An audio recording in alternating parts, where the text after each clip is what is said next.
Hello അസ്സലാമലൈക്കും, welcome back. അപ്പം ഞാൻ ഇന്ന് വന്നിരിക്കുന്ന ഒരു അടിപൊളി നാടൻ ചിക്കൻ കറീൻ്റെ റെസിപ്പി ആയിട്ടാണ്. നല്ല അടിപൊളി ടേസ്റ്റിലെ ചിക്കൻ കറിയാണ്. അപ്പോൾ അത് ഞാൻ കുക്കറിലൊന്നല്ല വെക്കാൻ പോകുന്നത്, ചട്ടിയിലാണ്. അപ്പോൾ അതെങ്ങനെ ഉണ്ടാക്കാൻ നോക്കാമല്ലോ. അപ്പോൾ അതിന് വേണ്ടി ഞാനൊരു വലിയ ചട്ടി എടുത്തിട്ടുണ്ട്. അപ്പോൾ അതിലേക്ക് കുറച്ച് വെളിച്ചെണ്ണ ഒഴിച്ചു കൊടുക്കാം. ഓയിൽ യൂസ് ചെയ്യേണ്ട, വെളിച്ചെണ്ണ എടുക്കാൻ നോക്കാം. അപ്പോൾ അതിലേക്ക് ആദ്യം തന്നെ കറിവേപ്പില ഇട്ട് കൊടുക്കാം. കറിവേപ്പില കുറച്ച് കൂടുതൽ തന്നെ എടുത്തോ, നല്ലൊരു ഫ്ലേവർ ഉണ്ടാവും കറിക്ക്. ഇനി ഇതിലേക്ക് ഞാൻ 2 മീഡിയം സൈസ് സവാള ഇട്ട് കൊടുക്കുന്നുണ്ട്. എന്നുവെച്ചാൽ ഉള്ളി ഇട്ട് കൊടുക്കുന്നുണ്ട്. മീഡിയം സൈസാണ് എടുത്തിരിക്കുന്നത്, 2 എണ്ണമാണ് എടുത്തത്. എന്നിട്ട് നന്നായിട്ടൊന്ന് ഇത് വഴറ്റി കൊടുക്കണം. ഉള്ളീൻ്റെ ആ പച്ചമണവും ആ ഒരു കളറെല്ലാം ഒന്ന് ചേഞ്ച് ആകുന്നത് വരെ ഒന്ന് വഴറ്റി കൊടുക്കുക. അപ്പോൾ ഈ ടൈമിൽ നിങ്ങൾക്ക് ആവശ്യത്തിന് വേണമെങ്കിൽ ഉപ്പിട്ട് കൊടുക്കുക, പെട്ടെന്ന് ഉള്ളി ഒന്ന് വെന്ത് കിട്ടാൻ. ഇപ്പം ഞാനിപ്പോൾ ഇട്ടിട്ടില്ല, അപ്പോൾ നിങ്ങൾ ഇടുക. അപ്പോൾ ഉള്ളീൻ്റെ ആ ഒരു കളറെല്ലാം ചേഞ്ചായി വന്നിട്ടിട്ട് ഇനി ഇതിലേക്ക് ഒരു 6-7 അല്ലി വെളുത്തുള്ളി, പിന്നെ ഒരു ചെറിയ കഷ്ണം ഇഞ്ചി, നിങ്ങൾ എരിവിനനുസരിച്ചിട്ട് പച്ചമുളക്, അപ്പോൾ കൂടെ ഉണ്ടാവും 2-3 എടുത്താൽ മതി. പിന്നെ ഒരു 1/4 ടീസ്പൂൺ പെരുംജീരകം കുറച്ചെടുക്കുക. പിന്നെ വേണ്ടുന്നത് കുരുമുളക്, 1.5 ടേബിൾ സ്പൂൺ കുരുമുളകും കൂടി ഇട്ടിട്ട് ഇതൊന്ന് അരച്ചെടുക്കുക. എന്നിട്ട് ഇതിലേക്ക് ഇട്ട് കൊടുക്കാം. അപ്പോൾ പെരിഞ്ചീരകം നിങ്ങൾ ഇഷ്ടത്തിന് കൂട്ടുക, കൂടിപ്പോവണ്ട. ഞാനിവിടെ ഒരു 1/4 ടീസ്പൂൺ മാത്രമേ എടുത്തിട്ടുള്ളൂ, കുറച്ചെടുത്തിട്ടുള്ളൂ. എന്നിട്ട് നന്നായിട്ടൊന്ന് എല്ലാം ഒന്ന് അരച്ചെടുത്തിട്ട് ഇതിലേക്ക് മിക്സ് ചെയ്യാം.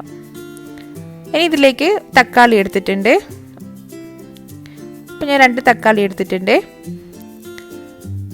നന്നായിട്ടൊന്ന് തക്കാളി ഒന്ന് വേവിച്ചെടുക്കുക. അപ്പോൾ എരിവെല്ലാം നിങ്ങളെ അനുസരിച്ചിട്ട് കൂട്ടോ കുറക്കോ ചെയ്യുക.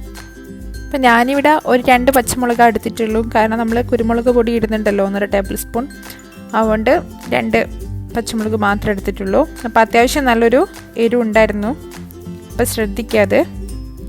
എന്നിട്ട് നന്നായിട്ടൊന്ന് അടിക്കൊന്നും പിടിക്കാത്ത രീതിയിൽ നന്നായിട്ടൊന്ന് വേവിച്ചെടുക്കുക.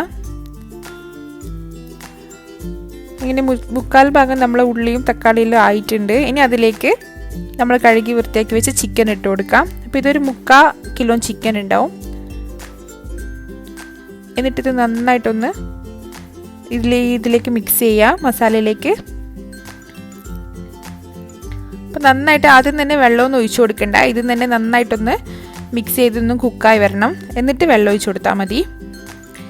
നന്നായിട്ട് ഒന്ന് മിക്സ് ചെയ്തെടുക്കാം. ഇനി നമുക്ക് ഇതിലേക്ക് മസാലപ്പൊടികളെല്ലാം ഇട്ട് കൊടുക്കണം. ചിക്കൻ ഇട്ടതിന് ശേഷമാണ് ഞാൻ മസാലപ്പൊടികൾ ഇട്ടത്. ഇതിലേക്ക് ഒരു 1/4 ടീസ്പൂൺ ഗരം മസാല അധികം വേണ്ട. അതുപോലെ തന്നെ ഒരു 1/4 ടീസ്പൂൺ മഞ്ഞൾപ്പൊടി, ഒരു 1.5 ടേബിൾ സ്പൂൺ മുളക് പൊടി ഞാൻ കൂടുതലിട്ടത് കാശ്മീരി ചില്ലി ആയതുകൊണ്ടാണ്. എരിവുള്ളതാണെങ്കിൽ 1 ടേബിൾ സ്പൂൺ ഇട്ടാൽ മതി. പിന്നെ കുറച്ച് മല്ലിപ്പൊടിയും, ഒരു ടേബിൾ സ്പൂൺ മല്ലിപ്പൊടിയും കൂടി ഇട്ട് കൊടുത്തിട്ടുണ്ട്. ആവശ്യത്തിന് ഉപ്പും കൂടി ഇട്ട് കൊടുക്കാം. അപ്പം നിങ്ങൾ ഫസ്റ്റ് ഉപ്പിട്ടിട്ടുണ്ടെങ്കിൽ രണ്ടാമത് ഇടുമ്പോൾ ഒന്ന് ശ്രദ്ധിക്കണം, കൂടിപ്പോവേണ്ട. എന്നിട്ട് നന്നായിട്ടൊന്ന് മസാലപ്പൊടിയും ചിക്കനും എല്ലാം നന്നായിട്ടൊന്ന് മിക്സ് ചെയ്തെടുക്കാം. അപ്പോൾ ചട്ടിയിലാക്കുന്നതുകൊണ്ട് ഇത് കുറച്ച് ലേറ്റാവും ആയി കിട്ടുകയാണെങ്കിൽ. നമ്മൾ കുക്കറിൽ ആകുമ്പോൾ നമുക്ക് വേഗം ആയി കിട്ടുമല്ലോ. പക്ഷെ ചട്ടിയിലാകുമ്പോൾ നമുക്ക് കുറച്ച് ടൈം എടുത്തു കഴിഞ്ഞാലും സാധനം നല്ല ടേസ്റ്റ് ഉണ്ടായിരുന്നു കറി, ഇങ്ങനെ ചട്ടിയിലൊക്കെ കഴിക്കാൻ. അപ്പം മസാലയെല്ലാം നന്നായിട്ടൊന്നും പിടിച്ച് വന്നിട്ടുണ്ട്, ചിക്കനെല്ലാം നന്നായിട്ട് പിടിച്ച് വന്നിട്ടുണ്ട്. ഇനി ഇതൊന്ന് നമുക്ക് അടച്ച് വെച്ചിട്ടൊന്ന് വേവിച്ചെടുക്കാം. അപ്പം ഞാൻ ഒരു 10 മിനിറ്റ് അടച്ച് വെച്ചിട്ടുണ്ടായിരുന്നു. ഇപ്പോൾ ഫ്ലെയിം ലോ ടു മീഡിയം ആയിട്ട് വെച്ചിട്ട് ഹൈ ഫ്ലെയിമിൽ ഇടരുത്, പെട്ടെന്ന് അടിക്ക് പിടിച്ചു. അപ്പോൾ ചിക്കൻ കുറച്ച് വെന്തിട്ടുണ്ട്, എനിക്ക് കുറച്ചും കൂടി വേവാനുണ്ട്. അപ്പോൾ എന്ത് ചെയ്യുക, പിന്നെ ഒന്നുകൂടിയും അടച്ച് വെച്ചിട്ടൊന്ന് വേവിക്കാം. അതിന് മുമ്പ് നമുക്ക് ആവശ്യത്തിനുള്ള വെള്ളം ഒഴിച്ചു കൊടുക്കാം. ഞാൻ ഇപ്പോൾ നല്ലോണം ഗ്രേവി തന്നെ ആക്കുന്നത്. അപ്പോൾ നിങ്ങൾക്ക് ഗ്രേവി ഇഷ്ടമാണെങ്കിൽ ഇങ്ങനെ, അല്ലെങ്കിൽ സാധാ അതുപോലെ തന്നെ കുറച്ച് വെള്ളം ഒഴിച്ചിട്ട് എടുത്താൽ മതി. അപ്പോൾ ഞാൻ അത്യാവശ്യം വെള്ളം ഒഴിക്കുന്നുണ്ട്. ഇത് നന്നായിട്ടൊന്ന് മിക്സ് ആക്കിയിട്ട് പിന്നെ ഒന്ന് അടച്ച് വെച്ചിട്ടൊന്ന് കുക്ക് ചെയ്തെടുക്കുക ഒരു 10 മിനിറ്റ്. ഇപ്പോൾ ടോട്ടൽ ഒരു 10-20-25 മിനിറ്റ് ആകുമ്പോഴത്തേക്കും നമ്മൾ കറി റെഡിയാവും. അപ്പോൾ ഞാൻ കുറച്ചും കൂടി വെള്ളം ഒഴിച്ച് കൊടുക്കുന്നുണ്ട്. അപ്പോൾ നിങ്ങൾക്ക് ഇഷ്ടമുള്ള എത്ര ഗ്രേവി ആക്കാം. അപ്പോൾ ആ ഒരു ടൈമിൽ നമുക്ക് എന്തെങ്കിലും കുറവുണ്ടെങ്കിൽ ഇട്ട് കൊടുക്കാം. പൊടികളും ഉപ്പും എല്ലാം ശ്രദ്ധിക്കുക. അപ്പോൾ ഞാനിട്ടതെല്ലാം കറക്റ്റായിരുന്നു. പക്ഷേ ഉപ്പ് മാത്രം കുറച്ച് കുറഞ്ഞിട്ടുണ്ടായിരുന്നു. പൊടികളൊക്കെ കറക്റ്റായിരുന്നു. അപ്പോൾ ഞാൻ കുറച്ച് ഉപ്പും കൂടി ഇട്ട് കൊടുത്തിട്ടൊന്ന് അടച്ച് വെച്ചിട്ടൊന്ന് കുക്ക് ചെയ്തെടുക്കുക. ഒരു 10 മിനിറ്റും കൂടി വെച്ചാൽ മതി മീഡിയം ഫ്ലെയിമിൽ. അപ്പോൾ നമ്മൾ ചിക്കൻ റെഡി ആയിക്കോളും. അപ്പം അങ്ങനെ 10 മിനിറ്റ് കഴിഞ്ഞിട്ടുണ്ട്. അപ്പോൾ ചിക്കൻ എല്ലാം വെന്ത് വന്നിട്ടുണ്ട്, നന്നായിട്ട് വെന്തിട്ടുണ്ട്.